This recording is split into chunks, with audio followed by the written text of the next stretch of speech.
क्या गोल्ड की वैल्यूएशन सिर्फ एक ट्रेडिशनल सेंटिमेंट रह गई है या फिर अब इसके पीछे कुछ सॉलिड फाइनेंशियल रीजंस भी हैं? गोल्ड ऐसा एसेट क्लास है जिसमें आपको कुछ वैसे रिटर्न आता नहीं है, तो लोग उसको कई बार क्वेश्चन करते हैं कि गोल्ड में इन्वेस्ट करना है तो मतलब it is as good as और as bad as investing in bitcoin, but दोनों में एक डिफरेंस है। लेकिन अब आज के टाइम में अगर हम सोचे कि गोल्ड में कैसे इन्वेस्ट करना है तो कितने सारे इंस्ट्रूमेंट्स अवेलेबल है, just like gold ETFs, gold funds, digital gold, STB. पर अब इनमें से किसके लिए कौन सा ऑप्शन सही है, ये कैसे डिसाइड कर सकते हैं हम? एक समय बॉन्ड्स में ऐसा समय आया जब बॉन्ड्स में नेगेटिव इंटरेस्ट रेट चले गए। अगर हम लोग हिस्टोरिकली देखें तो RBI usually 7 to 8 SGB tranches issue कर देती है एनुअली, बट लास्ट के 2 सालों में सिर्फ 4 रिलीज हुए हैं। व्हाट डू यू थिंक, इसके पीछे क्या रीजन हो सकता है? लास्ट 1 साल में गोल्ड के भाव 30 to 40% ऊपर चले गए, तो दैट इटसेल्फ शोज कि उनके लिए, गवर्नमेंट के लिए it's a big cost. And मुझे ऐसा लगता नहीं है गवर्नमेंट इसको हेज करता है, तो गवर्नमेंट के लिए ओपन एक्सपेंस ही है। तो फिर आपके हिसाब से गोल्ड इन्वेस्टमेंट का फ्यूचर कैसा दिख रहा है? क्या गोल्ड के अलावा कोई और ऐसा प्रेशियस मेटल है जो इसको आपको लगता है रिप्लेस कर सकता है? साइकिल्स में ऐसा होता है कि एक टाइम आता है जब गोल्ड काफी अच्छा करता है और एक टाइम आता है जब मेटल्स काफी अच्छा करते हैं। तो अगर अब हम गोल्ड देखें तो आपको लगता है कि is like this instrument gold ये सबके लिए है? तो मेरे हिसाब से तो गोल्ड गरीबों का एसेट है, गोल्ड अमीर को एसेट नहीं है। जो अमीर है वो तो इक्विटी में इन्वेस्ट करते हैं, गरीब ही गोल्ड में इन्वेस्ट करते हैं। सबसे ज्यादा बिगिनर फ्रेंडली ऑप्शन क्या हो सकता है जब हम गोल्ड इन्वेस्टमेंट की बात करते हैं? देखिए, मेरे हिसाब से तो मतलब जब हम लोग गोल्ड के बारे में सोचते हैं तो सबसे पहली चीज जो दिमाग में आती है ना, वही वो शाइनी ज्वेलरी आती है, जो आई एम श्योर हम सबके घरों में, हमारी मम्मियों को तो बहुत पसंद है, तो सबके घर में होती है। लेकिन अब आज के टाइम में अगर हम सोचे कि गोल्ड में कैसे इन्वेस्ट करना है तो कितने सारे इंस्ट्रूमेंट्स अवेलेबल है, just like gold ETFs, gold funds, digital gold, STB. पर अब इनमें से किसके लिए कौन सा ऑप्शन सही है, ये कैसे डिसाइड कर सकते हैं हम? मेरे हिसाब से one of the easiest ways जो इन्वेस्ट करने का तरीका है वो गोल्ड ईटीएफ है। एंड उसका रीजन ये है कि एक तो ट्रांसपेरेंसी बहुत ज्यादा है। अच्छा। आप कहाँ इन्वेस्ट कर रहे हैं, क्या वैल्यू पे इन्वेस्ट कर रहे हैं, क्या वैल्यू पे आप निकल रहे हैं, all of that is very easy. दूसरा, गोल्ड ईटीएफ खरीदना और बेचना बहुत आसान है, तो लिक्विडिटी काफी अच्छी रहती है और ट्रांसपेरेंसी बहुत अच्छा है। ओके। फिजिकल गोल्ड भी लोग इन्वेस्ट करते हैं, बट फिजिकल गोल्ड में प्रॉब्लम ये है कि आपको पता नहीं है किस ज्वेलर के पास जाके आपको फिजिकल गोल्ड खरीदना है, किसके पास जाके बेचना है, और हमेशा ये शक रहता है कि आप जो खरीद रहे हैं उसमें कितनी प्योरिटी है। सो गोल्ड ईटीएफ जो म्यूचुअल फंड्स इन्वेस्ट करते हैं वो जनरली एलबीएमए सर्टिफाइड गोल्ड रहता है, तो हाई स्टैंडर्ड का गोल्ड है, और जहाँ पे आपको ट्रांसपेरेंसी पूरी रहती है कि आप जो खरीद रहे हैं प्योरेस्ट फॉर्म में है, और जो वैल्यू गोल्ड की है इंटरनेशनली और जो डोमेस्टिक लेवल पे वैल्यू है वही वैल्यू आपको मिलती है, और जब बेचते हो तब भी वही वैल्यू आपको मिलती है। बट अगर हम यही गोल्ड की बात कर रहे हैं तो अगर हम इसकी वैल्यूएशन देखें तो क्या गोल्ड की वैल्यूएशन सिर्फ एक ट्रेडिशनल सेंटिमेंट रह गई है या फिर अब इसके पीछे कुछ सॉलिड फाइनेंशियल रीजंस भी हैं? एक ट्रेडिशन था पहले, जब लोग ऐसे भी मतलब गोल्ड में ज्यादा इन्वेस्ट करते थे, उस समय फाइनेंशियलाइजेशन इतना ज्यादा नहीं था। अब क्या है, फाइनेंशियल इंडस्ट्री काफी इवॉल्व हो गई है, तो बहुत सारे प्रोडक्ट्स आ गए हैं आपको इन्वेस्ट करने के लिए।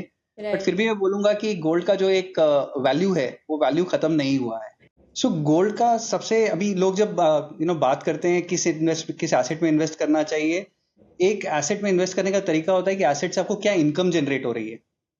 जब आप इक्विटी में इन्वेस्ट करते हैं तो आपको लगता है कि एक कंपनी अपना प्रॉफिट जनरेट करती है, उसे डिविडेंड देती है, तो मेरे लिए कुछ कैश फ्लो है उस एसेट से। जब वो बॉन्ड में इन्वेस्ट करते हैं तो आपको इंटरेस्ट आता है, राइट? तो उस हिसाब से उसकी वैल्यू होती है। गोल्ड ऐसा एसेट क्लास है जिसमें आपको कुछ वैसे रिटर्न आता नहीं है, तो लोग उसको कई बार क्वेश्चन करते हैं कि गोल्ड में इन्वेस्ट करना है तो मतलब it is as good as और as bad as investing in bitcoin, कि आप बिटकॉइन में इन्वेस्ट करो, गोल्ड में इन्वेस्ट करो, दोनों एक ही चीज है। तो अब आजकल के टाइम में देखें तो डिजिटल गोल्ड का बहुत ज़्यादा ट्रेंड बढ़ता जा रहा है, तो क्या ये फ्यूचर में फिजिकल गोल्ड का चार्म आपको लगता है कि ओवरटेक कर सकता है? देखिए, ईटीएफ भी एक तरह का डिजिटल ही है ना, लेकिन ईटीएफ जब हम डिजिटल बोलते हैं उसके पीछे फिजिकल बैकिंग होती है। तो मेरे हिसाब से गोल्ड में हमेशा जरूरी है कि जहां भी आप इन्वेस्ट करो वो ध्यान होना चाहिए कि उसके पीछे एक फिजिकल बैकिंग होनी चाहिए। नहीं तो मैं कोई चालू कर दूं कुछ एक फंड जहां पे मेरे पीछे गोल्ड की बैकिंग होएगी नहीं, करेक्ट। और मैं आपको गोल्ड का वैल्यू रेप्लिकेट करके दे रहा हूँ, लेकिन अगर फिजिकल गोल्ड नहीं है पीछे, मेरी वैल्यू कहाँ से आ रही है? सो सबसे इंपॉर्टेंट चीज है कि जो भी इंस्ट्रूमेंट हो उसके पीछे फिजिकल गोल्ड तो होना ही चाहिए। तो जितना गोल्ड ईटीएफ की वैल्यू है उतना ही आपके कस्टोडियन के पास उतना सोना होना चाहिए। तो अगर अब हम गोल्ड देखें तो आपको लगता है कि इस लाइक दिस इंस्ट्रूमेंट गोल्ड ये सबके लिए है? मतलब अगर एक नया इन्वेस्टर आया है जो मे बी लेट्स से अभी कॉलेज में है या फिर अपनी पहली जॉब शुरू कर रहा है, तो क्या उसको गोल्ड में इन्वेस्ट करना चाहिए? मेरे हिसाब से गोल्ड एक तरह का हेज होना चाहिए सबके पोर्टफोलियो में। मैं ऐसा नहीं बोलूंगा कि आपका पूरा पोर्टफोलियो गोल्ड ही होना चाहिए। आपका बाकी जो पोर्टफोलियो एलोकेशन है, कुछ इक्विटी में होगा, कुछ डेट में होगा। ये सब क्या है, फ्लक्चुएट करते रहते हैं। इक्विटी बहुत अच्छा कर रही है, हो सकता है गोल्ड अच्छा ना करे, लेकिन इक्विटी जब बहुत जोर से गिरे हो सकता है गोल्ड ऊपर चला जाए। तो आपको प्रिजर्वेशन मिलेगा अपने पोर्टफोलियो में। सो कोई भी अपना एसेट एलोकेशन देखेंगे उसमें 10 से 15% गोल्ड तो होना ही चाहिए। Gold becomes a international asset, right? So अगर गोल्ड में इन्वेस्ट कर रहे हैं तो एक तरह से आपको डाइवर्सिफिकेशन मिल रहा है, इंटरनेशनल एक्सपोजर मिल रहा है। तो सपोज कभी ऐसा होता है कि रुपी डिप्रिशिएट करता है, करेंसी वीक हो जाती है, उस समय आपको इक्विटी या बॉन्ड, डोमेस्टिक इक्विटी या डोमेस्टिक बॉन्ड प्रिजर्वेशन नहीं देता है। बट बिकॉज गोल्ड क्या है, डॉलर में ट्रेड होता है, और आपका अगर करेंसी डिप्रिशिएट किया, गोल्ड में आपको डोमेस्टिक गोल्ड में अप्रिसिएशन उतना मिल जाता है। राइट। तो एक तरह से करेंसी जब वीक होती है तब भी गोल्ड आपको सपोर्ट करता है आपके इन्वेस्टमेंट को। सबसे ज्यादा बिगिनर फ्रेंडली ऑप्शन क्या हो सकता है जब हम गोल्ड इन्वेस्टमेंट की बात करते हैं? देखिए, मेरे हिसाब से तो मतलब सबसे आसान तरीका गोल्ड में इन्वेस्ट करने का ईटीएफ ही है। मुझे ईटीएफ इसलिए भी अच्छा लगता है बिकॉज पीछे क्या है, फिजिकल बैकिंग है। मैंने Correct. बहुत सारी स्कीम्स देखी है, जो स्कीम चलती है जहां पे लोग बोलते हैं कि आप गोल्ड में इन्वेस्ट कीजिए, स्कीम चला रहे हैं आप, बट इवेंचुअली पीछे बैकिंग है या नहीं किसी को पता नहीं है। तो एक तरह का एक क्रेडिट रिस्क बिल्ट हो जाता है। सो ईटीएफ मेरे ख्याल से सबसे आसान तरीका है, खरीदना बहुत आसान है। आप एक्सचेंज पे जाइए किसी भी ब्रोकर के थ्रू, यूनिट साइज बहुत छोटी होती है। आपको अगर 100 रुपए का भी यूनिट साइज खरीदना है आप खरीद सकते हैं, 500 रुपए का भी खरीदना है खरीद सकते हैं। राइट। सो आपको वैल्यू कितनी भी हो कोई फर्क पड़ता नहीं है, लिक्विडिटी बहुत आसान है। चलो, तो आज से हमने ये तो सीखा कि गोल्ड ईटीएफ्स हम लोगों के लिए तो at least we should start investing in them. तो हम सब ने एक लाइन आपने भी हम सुनी होगी कि gold is a safe haven, ये बहुत बोला जाता है। तो अगर आपको इस लाइन को, इस फैक्ट को किसी एक लेट्स से 12 से 15 साल के बच्चे को समझाना है तो आप इसको कैसे समझाओगे? हिस्ट्री में आप जब भी जाएंगे पीछे, आपको दिखेगा कि हिस्ट्री में ऐसा हुआ है बहुत बार कि जैसे जापान है, राइट? जापान में जिसने इक्विटी में इन्वेस्ट किया 1980s में, 20 से 25 साल तक उसका वैल्यू वापस ही नहीं आया। मतलब इक्विटी इतनी महंगी हो गई थी 1980s में, उसने जहां भी इक्विटी में इन्वेस्ट किया होगा नेक्स्ट 20, 25, 30 साल तक उसने वो लेवल वापस देखा ही नहीं, राइट? एक समय बॉन्ड्स में ऐसा समय आया जब बॉन्ड्स में नेगेटिव इंटरेस्ट रेट चले गए, जहां पे मतलब पैसे मिलने की जगह आपको पैसे देने पड़ते हैं बॉन्ड इन्वेस्ट करने के लिए। सो जो फाइनेंशियल इकोनॉमी है ना, ये बहुत वॉलेटाइल इकोनॉमी है। यहाँ पे बहुत फ्लक्चुएशंस होता है, वोलेटिलिटीज होती है, और कई बार ऐसा भी होता है कि ग्लोबल जियोपॉलिटिकल सिचुएशन होती है, वो बहुत ज्यादा टेंस हो जाती है, और उन सब समय में फाइनेंशियल एसेट्स बहुत ज्यादा वॉलेटाइल हो जाते हैं। तो आपको अगर कोई एक्चुअल में सेफ हेवन चाहिए तो सेफ हेवन चूज करना, ऐसा एसेट को आपको चूज करना चाहिए जहां पे आपने जो पैसा डाला है उसकी वैल्यू प्रिजर्व हो सके, और उस प्रिजर्वेशन के लिए ही गोल्ड सेफ हेवन कहा गया है। और वही कारण है, आप देखिए कि सेंट्रल बैंक जो है वो इक्विटी में इन्वेस्ट नहीं करते हैं, वो गोल्ड में इन्वेस्ट करते हैं। तो अगर अभी आपने इकोनॉमी की भी बात करी, तो जब हम लोग इकोनॉमी जब अनस्टेबल होती है, जैसे कि इन्फ्लेशन के टाइम पे या किसी क्राइसिस के टाइम पे, तब गोल्ड कैसे काम करता है? थोड़ा इस पे इलैबोरेट करोगे? एक तो डोमेस्टिक इकोनॉमी है, राइट? अगर आपकी डोमेस्टिक इकोनॉमी में मैक्रो इम्बैलेंस आ जाते हैं, या तो इन्फ्लेशन बहुत ज्यादा ऊपर चला जाता है, या तो आपको जो करंट अकाउंट डेफिसिट बोलते हैं, जो मतलब जितना इंपोर्ट कर रहे हैं और एक्सपोर्ट कर रहे हैं, इंपोर्ट बहुत ज्यादा कर रहे हैं और एक्सपोर्ट नहीं कर पा रहे हैं, हमारा करंट अकाउंट डेफिसिट बढ़ जाएगा। अगर ये सब सिचुएशंस आती है तो इसका असर सीधा करेंसी पे पड़ता है, और आप देखते हैं कि करेंसी डिप्रिशिएट करने लग जाती है। राइट। अब जब करेंसी डिप्रिशिएट करती है तो आपको आपका जो वैल्यू है एसेट का, फाइनेंशियल एसेट का, वो रुपी टर्म्स में देखेंगे तो आपको लगेगा हाँ अभी भी मतलब सब कुछ ठीक है। बट जैसे इंटरनेशनल टर्म्स में आप देखने लगेंगे, लगेगा कि आपको तो इंटरनेशनल बाइंग कैपेसिटी खत्म हो गई है। आपको अगर कुछ इंपोर्ट करना है या बाहर कहीं घूमने जाना है या फिर आपको कोई एजुकेशन के लिए फंड करना है, इंटरनेशनल एजुकेशन के लिए, आपकी अगर करेंसी डिप्रिशिएट होने लग जाएगी तो आपका वैल्यू इरोड होने लग जाएगा। सो उन सब समय में अगर आपने गोल्ड जैसा इन्वेस्टमेंट लिया है, सो वो आपको बहुत ज्यादा हेज देगा।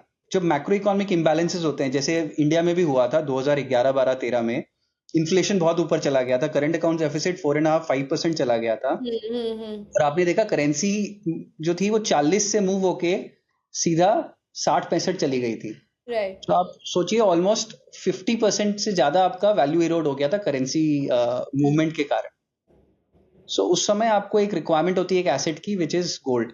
वैसे ही ग्लोबल इकोनॉमी में भी जब हम देखते हैं कि ऐसी सिचुएशंस आती है जब मैक्रो इकोनॉमिक इम्बैलेंसेस बहुत बढ़ जाते हैं, जैसे यूएस डॉलर के अगेंस्ट में, आज के दिन क्या है, यूएस में फिस्कल डेफिसिट बहुत ज्यादा हो गया है, ऑलमोस्ट 7% फिस्कल डेफिसिट वो रन कर रहे हैं, and this is higher than, जब क्राइसिस समय पे आप 7% रन करोगे तो समझ में आता है कि क्राइसिस के लिए आपको इकोनॉमी को सपोर्ट करना है और आपको फिस्कल डेफिसिट हायर रखना है। बट आपके यहाँ पे कोई क्राइसिस नहीं है, फिर भी आप 7% फिस्कल डेफिसिट रन कर रहे हो। अगर आपके पास करंट अकाउंट डेफिसिट बहुत ज्यादा हो गया है और आप उसको कम नहीं कर पा रहे हो, तो डॉलर की वैल्यू भी कम होने लगती है, और जब डॉलर की वैल्यू कम होती है, गोल्ड उसका एकदम कॉन्ट्रा रहता है, तो अपने आप ही गोल्ड की वैल्यू बढ़ जाती है। कमिंग बैक टू गोल्ड, जब हम लोग स्टॉक्स को बाय करते हैं ना, तब हम इस डिसीजन को लेने से पहले कुछ मेट्रिक्स देखते हैं, जैसे कि let's say price to earning ratio हो गया या प्राइस टू बुक रेशियो हो गया। उसी तरह जब हम लोग गोल्ड लेते हैं तो हमें कौन सा मेट्रिक यूज करना चाहिए, जैसे गोल्ड सिल्वर रेशियो या gold money supply ratio? So gold silver ratio तो गोल्ड और सिल्वर के बीच की बात है। अदरवाइज प्योर गोल्ड को अगर इवेलुएट करना है तो उसमें दो चीज है। एक तो आपको हिस्टोरिकली अलग हर एसेट क्लास से उसको कंपेयर करना चाहिए कि वो long period of time gold का रिटर्न और बाकी एसेट क्लासेस का रिटर्न कैसा है। बहुत बार ऐसा होता है कि long period of time equity बहुत अच्छा डिलीवर करता है अगेंस्ट गोल्ड। सो गोल्ड हमेशा जो मेजरमेंट है, measurement is always against other assets, right? उसका खुद का सेल्फ मेजरमेंट नहीं है, because that's a base against which everything else is measured. देखिए, इतना आसान नहीं है गोल्ड को मेजर करना, इतना क्लियर मैट्रिक्स नहीं है कि मैं आपको एक क्लियर फॉर्मूला दे सकता हूँ पी रेशियो जैसा। इसमें बहुत कुछ एक ही एसेट क्लास में बहुत कुछ चीजें समाई हुई है, बिकॉज का इन्वेस्टर बेस 3 तरह का होता है। एक तो सेंट्रल बैंक है, वो गोल्ड खरीदता है। एक हमारे जैसे इन्वेस्टर्स होते हैं, आपके जैसे हमारे जैसे इन्वेस्टर्स होते हैं जो गोल्ड खरीदते हैं। और तीसरा वो ज्वेलरी में भी यूज होता है, वो कंज्यूमर हो गए। और तीनों के लिए मैट्रिक्स अलग है। लास्ट 3 साल में 2 साल से 3 साल में हमने देखा है सेंट्रल बैंक्स ने काफी गोल्ड खरीदा है, जो कि उससे पहले वाले पीरियड में नहीं था। और उसका कारण ये है कि जियोपॉलिटिकली थोड़ा डिस्टर्ब्ड एनवायरनमेंट हो गया है, और सेंट्रल बैंक्स को अपने आप को प्रोटेक्ट करने के लिए एक न्यूट्रल करेंसी चाहिए, इसीलिए लोग गोल्ड खरीद रहे हैं। अब गोल्ड के अराउंड बहुत सारे मिथ्स हैं। फॉर एग्जांपल, गोल्ड सिर्फ अमीरों के लिए है, या फिर गोल्ड काफ़ी ज़्यादा खरीदना पड़ता है to make profit out of it, let's say. क्या हम कुछ इन मिथ्स को तोड़ सकते हैं? According to you, are these really myths, या फिर इनमें कुछ सच है? मेरे हिसाब से तो गोल्ड गरीबों का एसेट है, गोल्ड अमीर को एसेट नहीं है। आप हिस्ट्री में जाइए, इंडिया की हिस्ट्री में जाइए, एक गरीब किसान जो सेविंग करता था पहले, वो गोल्ड में ही करता था। उसके पास जो पैसे बचते थे वो ज्वेलर से जाके उतना गोल्ड का ज्वेलरी खरीद लेता था, और उसके लिए वही सेविंग्स होती थी। आप देखेंगे आज भी एक कस्टम है इंडिया में कि शादी होती है तो आप मतलब अपनी बेटी को गोल्ड ज्वेलरी देते हैं। गोल्ड देते हैं, एग्जैक्टली। गोल्ड तो मेरे हिसाब से गरीबों का ही एसेट है, अमीरों का एसेट नहीं है। जो अमीर है वो तो इक्विटी में इन्वेस्ट करते हैं, गरीब ही गोल्ड में इन्वेस्ट करते हैं। तो लेट्स से कि गोल्ड एक पुरानी ही इन्वेस्टमेंट है जो कब से चली आ रही है, और आई थिंक चली जाती भी रहेगी। गोल्ड के बारे में आपने इतने टाइम से आप अपने इस करियर में गोल्ड के बारे में आई एम श्योर रिसर्च कर रहे हो, तो आपने कभी कोई इंटरेस्टिंग या सरप्राइजिंग चीज़ देखी है जो आपने जिससे सीखा हो कुछ? नहीं, एक चीज मैं काफी हिस्ट्री पढ़ता रहता हूँ, तो 1930s में एक बार ऐसा हुआ था यूएस में कि वर्ल्ड वॉर की टाइम की बात है, जब गवर्नमेंट ने बोल दिया था कि जिसके पास जो भी गोल्ड है वो हम कॉन्फिस्केट कर लेंगे। प्राइवेट ओनरशिप ऑफ गोल्ड उन्होंने बंद कर दिया था। सो ये एक इंसिडेंस है जहां पे आपको समझ में आता है कि गोल्ड की क्या रियल वैल्यू है, जहां पे इवन गवर्नमेंट जिसको गोल्ड की जरूरत है वो बोल रहा है कि प्राइवेट सेक्टर में कोई गोल्ड ओन नहीं कर सकता। तो तो ये एक टिपिकल चीजें हैं जो मतलब हिस्ट्री में पहले हुई है, बिकॉज उस समय डॉलर की जो वैल्यू थी वो गोल्ड से लिंक थी, राइट। और जैसे ही गवर्नमेंट का गोल्ड डिप्लीट होता है, राइट, उसके ट्रेजरी में गोल्ड पड़ा है, उतना ही वो करेंसी इशू कर सकता है, और ट्रेजरी का गोल्ड डिप्लीट हो गया तो उन्हें वापस गोल्ड चाहिए, वो गोल्ड आएगा कहाँ से? करेक्ट। तो private ownership of gold ban कर दिया था। तो जब आप बड़े हो रहे थे अपने घर के अंदर भी, when you were a child, तो आपने अपने सराउंडिंग्स में गोल्ड की बातें तो तब भी होती होंगी, तो आपका रिलेशनशिप तब कैसा था गोल्ड के साथ?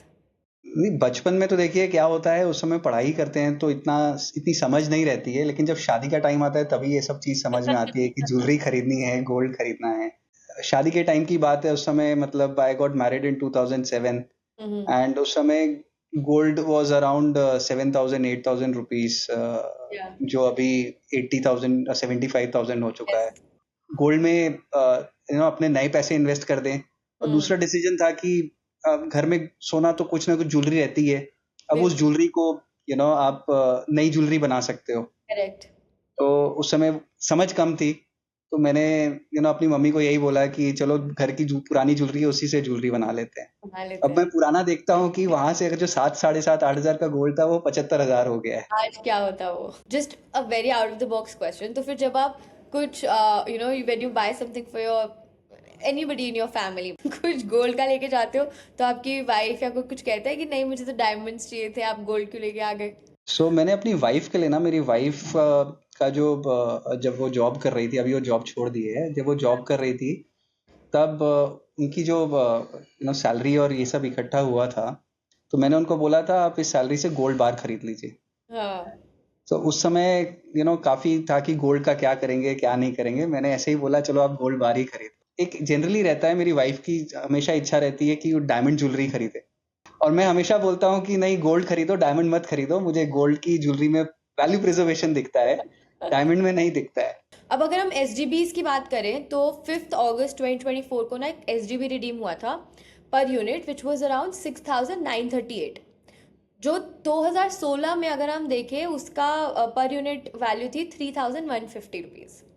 तो 2016 के इन्वेस्टर्स को 120% का रिटर्न मिला इन 8 सालों के अंदर।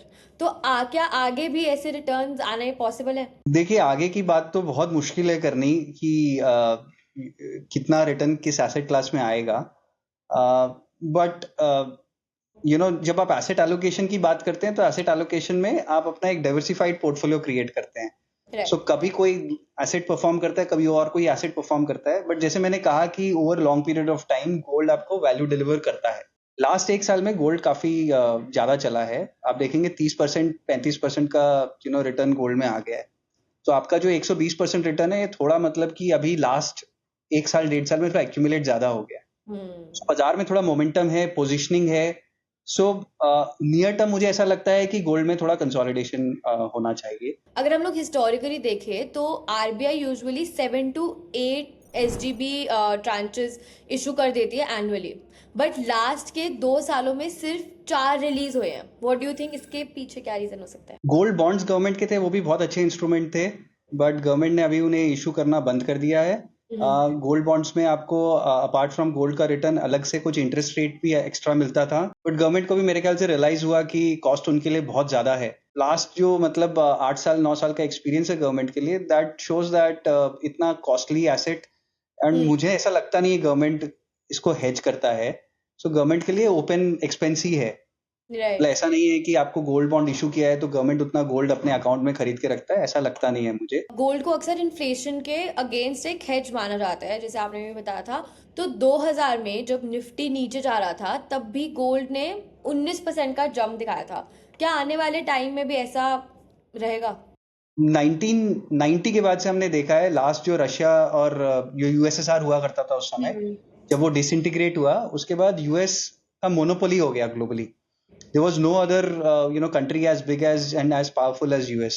Right. So dollar also became very powerful and the only currency from a reserve currency perspective. तो जब ऐसा होता है तो डॉलर की वैल्यू काफी बढ़ गई इस समय में, लेकिन आज के दिन देखेंगे लास्ट 2 साल से तो all of these situations have reversed. US China में वापस लास्ट 3-4 साल से ट्रेड टेंशंस चल रही है। हो सकता है कि मतलब नेक्स्ट फेज में डॉलर की वैल्यू कम हो जाए, एशियन करेंसीज की वैल्यू अप्रिशिएट हो। अप्रिशिएट मतलब रिलेटिवली। सो गोल्ड की वैल्यू सबके लिए डिफरेंट होगी, डिपेंडिंग सबकी करेंसीज कैसे मूव करती है। तो फिर आपके हिसाब से गोल्ड इन्वेस्टमेंट का फ्यूचर कैसा दिख रहा है? क्या गोल्ड के अलावा कोई और ऐसा प्रेशियस मेटल है जो इसको आपको लगता है रिप्लेस कर सकता है? आई थिंक एक और साइकिल्स में काफी स्टडी करता हूँ, और साइकिल्स में ऐसा होता है कि एक टाइम आता है जब गोल्ड काफी अच्छा करता है, और एक टाइम आता है जब मेटल्स काफी अच्छा करते हैं। तो जब भी हमने देखा है कि जब यूएस रेट्स जो रहते हैं, यूएस ट्रेजरी यील्ड्स होती है, बॉन्ड यील्ड्स, वो यील्ड्स जब नीचे जाती है, उस सिनारियो में गोल्ड अच्छा करता है, और ये सब जो मेटल्स है, कॉपर है, एल्यूमिनियम है, जनरली नॉन फेरस मेटल्स, ये खराब करते हैं।